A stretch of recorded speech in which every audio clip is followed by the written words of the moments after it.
गुरुदेव से वो नाता है जन्म जन्म का नाता, जिनकी कृपा से हमें ये सत्संग प्राप्त हो रहा है और भगवत कृपा प्राप्त होती है। ना ही प्रतीक्ष्यते मृत्यु कृतम अस्य न वा कृतम। भागवत जी में आया, मृत्यु किसी की प्रतीक्षा नहीं करती। वो ये नहीं सोचती कि इस व्यक्ति ने अपने कार्य पूरे कर लिए हैं कि नहीं किए। इसलिए आज राजा परीक्षित सुखदेव मुनि जी के चरणों में बड़े भाव और श्रद्धा से, पूर्ण समर्पण भाव से बैठकर कथा श्रवण कर रहे हैं। तो पूछा, हे महाराज, मुझे अब ये बताइए कि आपने मनु शत्रुपा जी के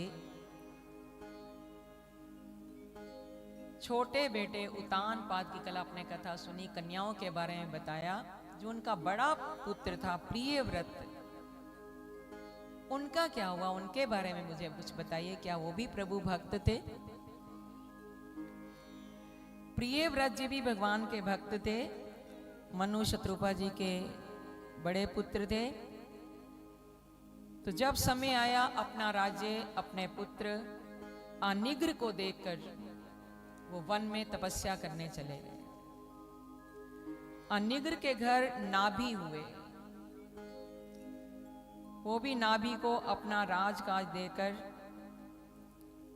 तपस्या के लिए जाने लगे। ऐसे नाभि के पुत्र, उनके घर जब नाभि जी इतने भगवान के परम भक्त थे, भगवान की तपस्या की, साधना की, तो 24 अवतारों में एक भगवान का नाम आता है ऋषभ देव। ऋषभ देव आता है ना 24 अवतारों में। तो स्वयं भगवान नाभि जी के घर ऋषभ देव जी के रूप में प्रकट हो जाते हैं, जन्म लेते हैं। बोलो ऋषभ देव भगवान की जय।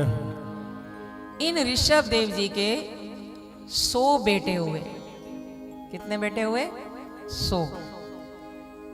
उन 100 बेटों में से सबसे बड़े पुत्र का नाम था भरत। क्या नाम था? भरत। तो स्वयं भगवान के अवतार थे ऋषभ देव जी।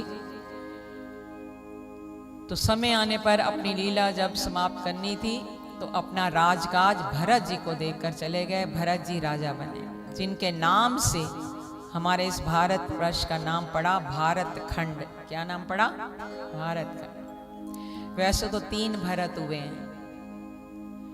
एक भरत जी तो ये जिनको जड़ भरत आगे चलकर नाम से आप जानते हैं, कथा सुनेंगे अभी। एक भरत शकुंतला पुत्र, एक भरत प्रभु श्री राम के भाई, जो परम तपस्वी परम त्यागी थे। भरत जी की कथा सुनाने लगे तो कई दिन भी कम पड़ गए।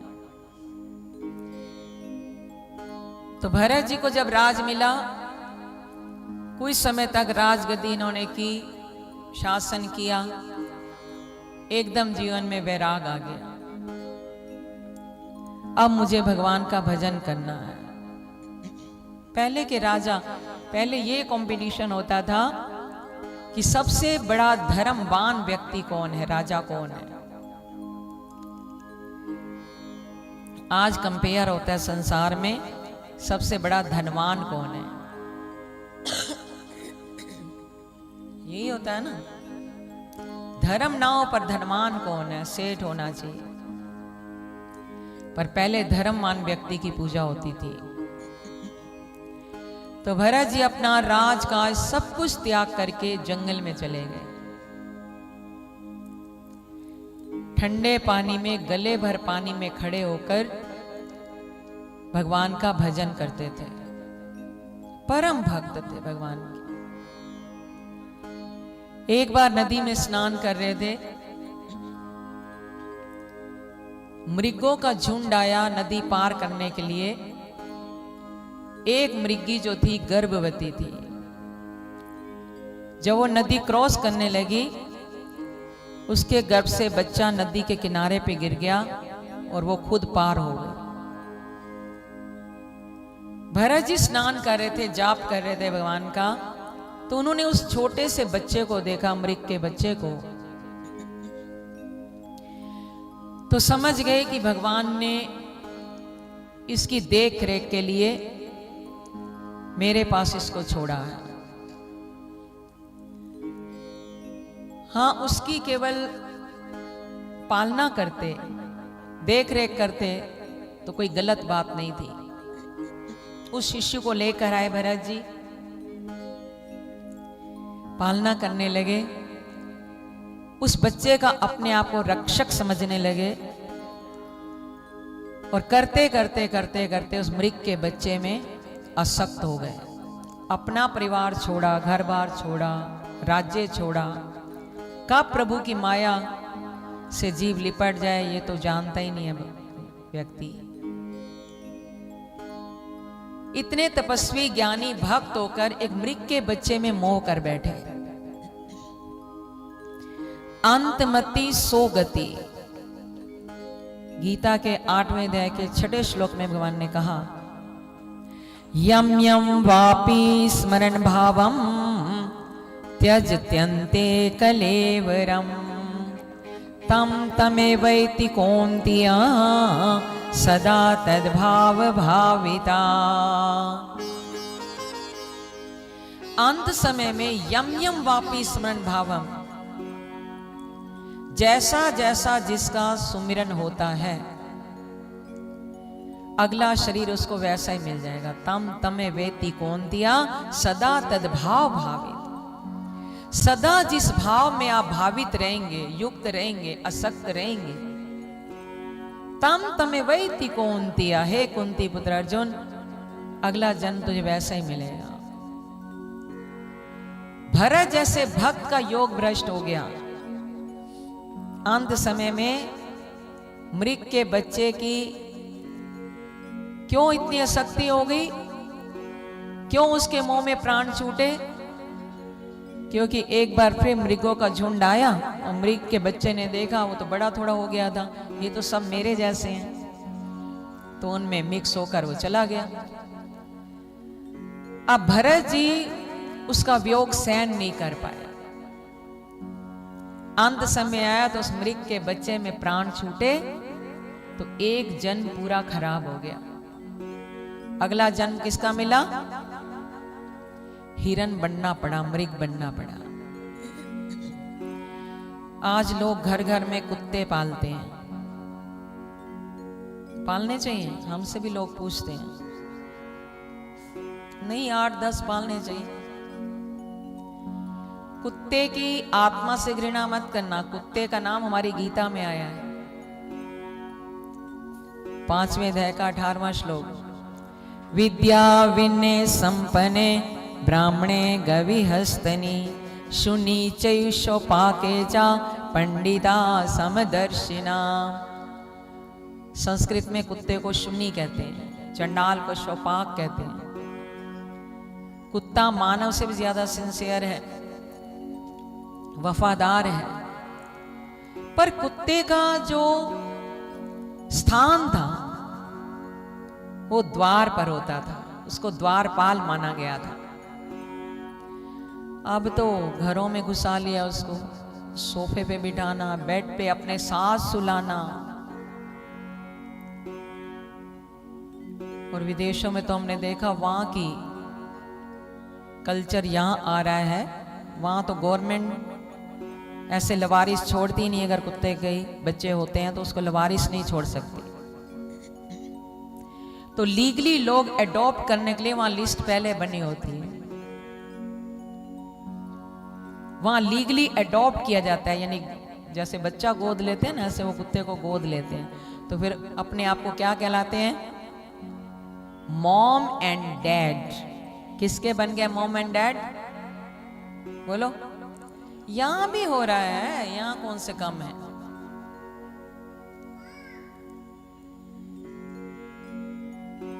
समदर्शिना भगवान ने कहा, समवर्तिना नहीं।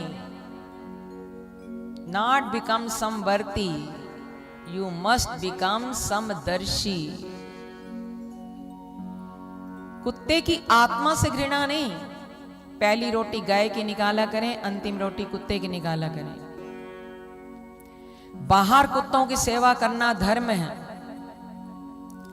और घर में उसको अंदर अगर कुत्ता प्रवेश करता है, आपका भजन सारा गया। आपकी किचन पवित्र नहीं, पहले ही पवित्र नहीं है और भी अशुद्धि हो गई। अगर आप घर के अंदर कुत्तों को लाते हैं तो यही एक हरिद्वार की बात है, पुरानी बात है। गुरुजी के साथ हम किसी भक्त के यहाँ आए थे,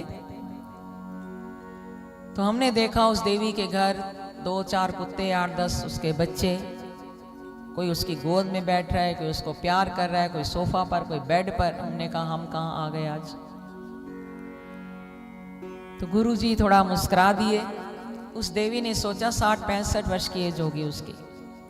उसने सोचा गुरुजी बड़ा खुश हो रहे हैं कि कुत्ते भी मुझे क्या कर रहे हैं, प्यार कर रहे हैं।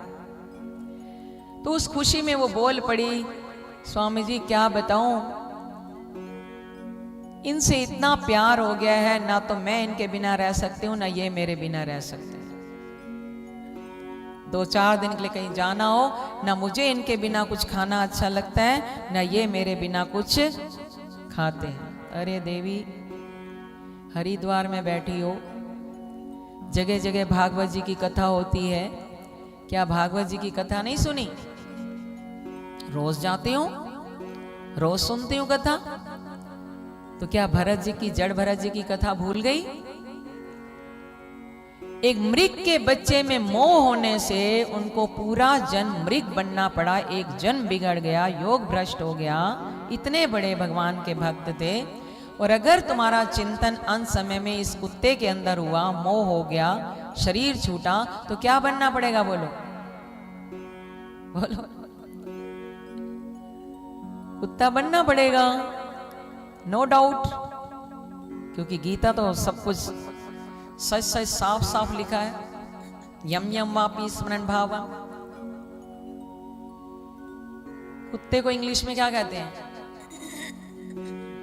बोलो, वहां सबको पता है, डॉग। डॉग की स्पेलिंग क्या है? DOG। थोड़ा सा उसको उल्टा कर दो, GOD। थोड़ा सा अपने आप को हटाएं। मां में ये प्रपद्यन्ते माया में ताम तरंती थे। जब तक थोड़ा सा बदलेंगे नहीं, मोए सुन सुन आवे हांसी, पानी में मीन प्यासी। संतों ने लिखा, सुन के हंसी आती है कि पानी में रहकर भी मछली प्यासी रहती है। कब तक? जब तक वो पलटा नहीं खाएगी। अगर सीधी रहेगी, पानी पिएगी, बाहर आ जाएगा। पलटा खाएगी तब पानी पिएगी, तब उसकी प्यास मिटती है। तो हम भी जब तक प्रभु की माया से पलटा नहीं खाएंगे, मायापति रूपी अमृत को नहीं चखेंगे, तो हमारी भी प्यास मिटने वाली नहीं। प्यासे के प्यासे ही जाएंगे संसार से फिर। यानी भगवत प्राप्ति किए बिना जाना, प्यासा रहना है। तो इसलिए ध्यान रखें, अंत काल में हमारे इन लबों पर भगवान का नाम हो, बांसुरी बजाता हुआ श्याम सुंदर सामने हो। उसके लिए हमें अभी से प्रभु के नाम जपने का अभ्यास करना होगा। तस्मात् सर्वेषु कालेषु मामनुस्मर युद्धेच।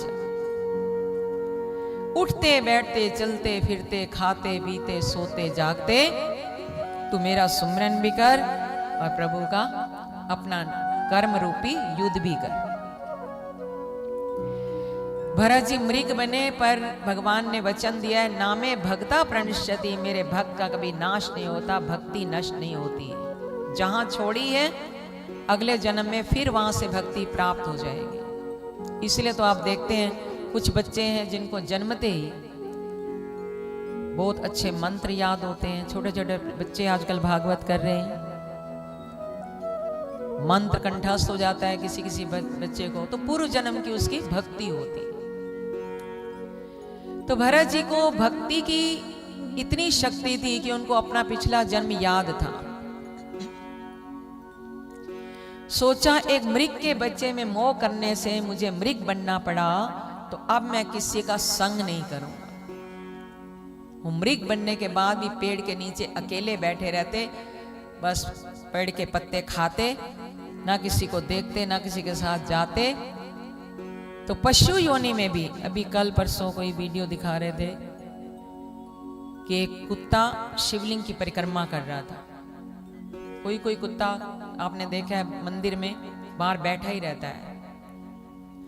तो कोई पूर्व जन्म का योग भ्रष्ट कोई भगवान का भक्त रहा होगा। तो उस मृग योनि में जब उन्होंने किसी का संग नहीं किया, अंत समय आया, शरीर छूटा, तो फिर इसी भरत जी का अगला जन्म हुआ ब्राह्मण कुल में।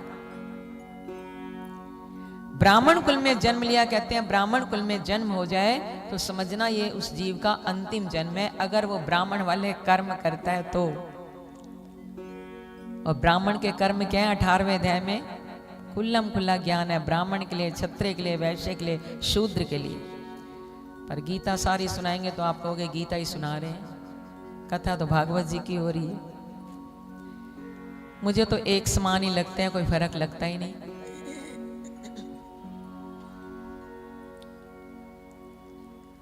क्यों गर्मी लग रही है? बंद कर दो, इसकी आवाज आ रही है।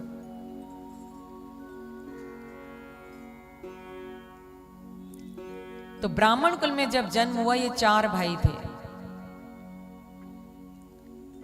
वहां ये सबसे छोटे थे। उस जन्म में भी भरत जी को अपना पूर्व जन्म याद था। मैया सक्त मना पार्थ, तब भी याद था मैं किसी की शक्ति नहीं करूंगा, किसी का संग नहीं करूंगा। ना तो वो स्कूल गए, ना उन्होंने कोई विद्या प्राप्त की, पर भजन की इतनी शक्ति थी कि भरत जी को आध्यात्मिक ज्ञान हो गया। अध्यात्म विद्या, विद्या नाम। भाइयों ने देखा ना कुछ करता है, ना कोई कमाई करता है, ना पढ़ता है, ना लिखता है, तो उन्होंने भरत जी की ड्यूटी एक खेतों में लगा दी थी। चलो खेतों की रखवाली तो करें। तो भरत जी क्या करते थे? अपना भजन करते थे। कोई गाय आए, कोई पशु आए, खेत में कुछ खा रहा है, उसको कुछ भी नहीं बोलते थे। मन में एक बात बस गई थी, ना मैं किसी का संग करूंगा, ना किसी को कुछ बोलूंगा। आज दिनचर्या में कितने अपशब्द बोलते हैं, बोलो। भोग भोगने के लिए आना पड़ेगा कि नहीं, बोलो। जब आगे आना पड़ेगा तो आगे आना पड़ेगा। अभी स्वर्ग और नर्क तो इस धरती पे ही है, आगे का किसने देखा? इसी धरती पर स्वर्ग है और इसी धरती पर नर्क है। जब ऐसे तीर्थ यात्रा में आते हैं तो देखा करें, किसी की टांग नहीं, किसी का हाथ नहीं, किसी की आंखें नहीं, कितने अपाहिज हैं, भिक्षा मांग के गुजारा कर रहे हैं। तो समझ जाना हो तो नरकों से ही आए हैं, उनके कर्म कुछ ऐसे थे। आज हम पर प्रभु की कृपा है, उस भगवान की कृपा से हमें सब कुछ मिला है, और फिर भी हम उनका आभार न प्रकट करें। बोलो, भगवान का धन्यवाद करना चाहिए कि नहीं? भगवान का उपकार कभी भूलना चाहिए?